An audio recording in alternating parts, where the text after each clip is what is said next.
Sa pagbalik, idol, magluto tayo isang klaseng sauce at kasama yung natirating isda. No? Lagay tayo ng oil, pinagamitan.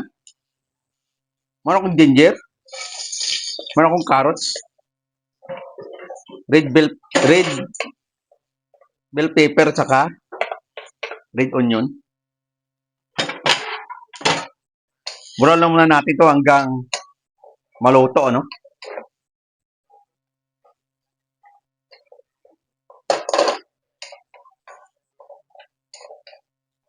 Sabay-sabay na yan. May idea na ba kayo kung anong lulutuin natin? At kung hindi pa, abangan nyo.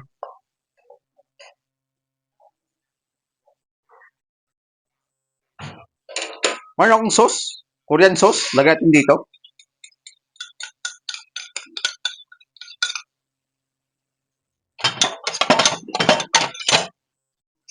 Pakuloy lang natin hanggang sa maluto yung sauce at yung gulay, no? At may idea na ba kayo kung anong lulutuin ko? Kung hindi pa, mayroon tayong isda, idol, no? Balikan natin ito hanggang kumulo at maluto yung gulay. Malapit na maluto, idol, no? At kung hindi pa nasundan yung sauce ko to, gochujang sauce ko, sweet chili gochujang sauce, no? Sweet chili sauce or gochujang sauce. Nasa YT channel ko na o YouTube channel ko, ano? Pag ganyan na siya, okay na. At okay na yung carrots natin. Saka natin nilalapag yung isda natin, no?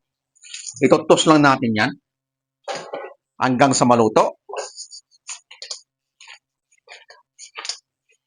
At mayroon ka ng sweet chili fish.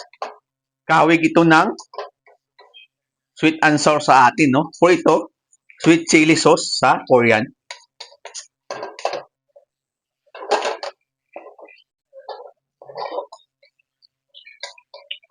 Nakita nyo na isang diskarte, mabilis at madali lang gawin, no? Kung mayroon ka pa natirang isda dyan,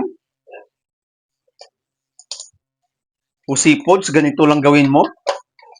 At hindi pa dyan nagtatapos, no? Yun.